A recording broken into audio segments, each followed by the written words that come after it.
जैसे मैं ये न्यूज़ सुन रहा था, कभी सोशल मीडिया के ऊपर खबर आ जाती है कि पाकिस्तान के इस इलाके के अंदर शादी हुई है, तो जनाब ख़ानदान वालों ने इतनी करेंसी नछावर की है जो कि करोड़ों तक पहुँच गई है। तो कभी खबर आ जाती थी जनाब कि कहीं पे बारात आई है तो वो हेलीकॉप्टर से आई है और जनाब डॉलर्स, पाउंड्स और पता नहीं क्या-क्या यूरो फेंका गया है।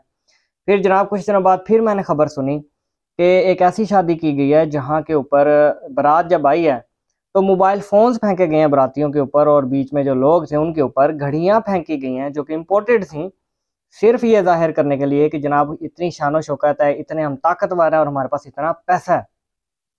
अच्छा, ये जो खबरें होती हैं ना, ये हर किसी को अट्रैक्ट उस लिहाज से नहीं करती, पॉज़िटिव सेंस में कोई मोटिवेट नहीं करती। कुछ लोग इससे दुखी भी होते हैं, परेशान भी होते हैं, अपसेट भी होते हैं कि ये वो मुल्क है जो डिफ़ॉल्ट होने के करीब है और यहाँ पे एक कस जो लार्ज अमाउंट ऑफ पॉपुलेशन है, वो अब भी भूखी सोती है। घर में राशन पूरा नहीं पड़ता, पैसे पूरे नहीं हैं। ये हालिया महँगाई में कई लोगों ने अपने बच्चों को स्कूल से छुड़ा लिया कि जनाब हमारे पास गुज़ारे लायक पैसे नहीं हैं, ज़िंदा रहें कि तालीम हासिल करें। बिजली के बिल दें या तुम्हारी हायर स्टडीज़ पे हम पैसा खर्चें। तो जहाँ पे ये दे सब हो रहा है उसके बरक्स जब ये खबरें सुनता था तो बड़ी तकलीफ़ होती थी। अब रिसेंटली अब ये तस्वीर आप देख रहे हैं, केपीके के अंदर चंद भाइयों ने मिसाल कायम कर दी है।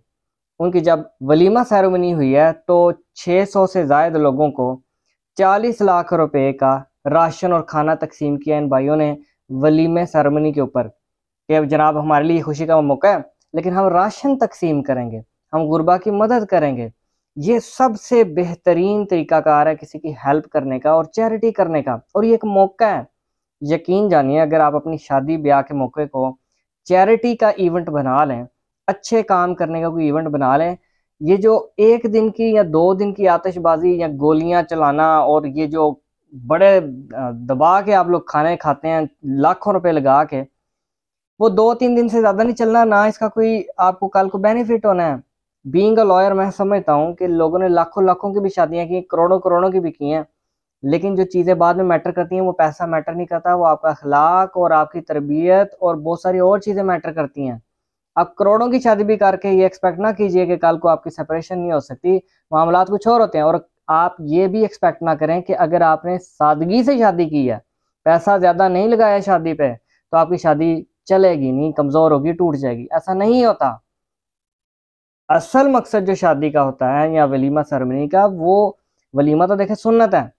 निकाह भी सुन्नत है लेकिन वलीमे को कहा गया कि आप ये करें, उसमें ज़्यादा तादाद हो जाए तो ठीक है, मेहमानों को बुलाएँ अपनी इस्तिताअत के मुताबिक, जबकि निकाह को कहा गया है सादा करें। यहाँ पे जनाब सूद पे पैसे उठा के लोग अपनी बेटियों के जहेज़ बनाते हैं, अगले ना भी माँग रहे हों, सम टाइम माँगते हैं, सम टाइम नहीं।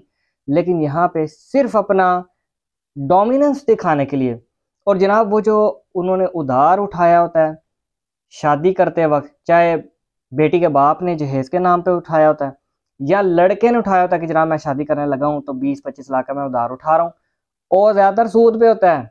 वो साल गुज़र जाते हैं, इनसे वापस अदा नहीं हो पाता और मेरे पास ऐसी मिसालें मौजूद हैं कि वो मियाँ-बीवी की तलाक भी हो गई है, लेकिन दोनों अपने अभी तक कर्ज़ पहली शादी के ही उतारने लगे हुए हैं और कहीं देर जाके वो उतरे और बेबरकती अलग।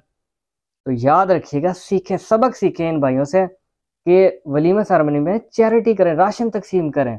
ज़्यादा नहीं कर सकते, तो कुछ पोर्शन कर लें और अगर आपका बहुत ही दिल है, शादी को जिस तरीके से एक हमारी कल्चरल शादी का ट्रेडिशन बन चुका है कि इसके अंदर धमाकेदार सी होनी चाहिए, उसको थोड़ा कम करके कुछ गुरबा के लिए भी हिस्सा निकाल दिया करें। अल्लाह भी राज़ी होगा और बरकत भी पड़ेगी। Thank you.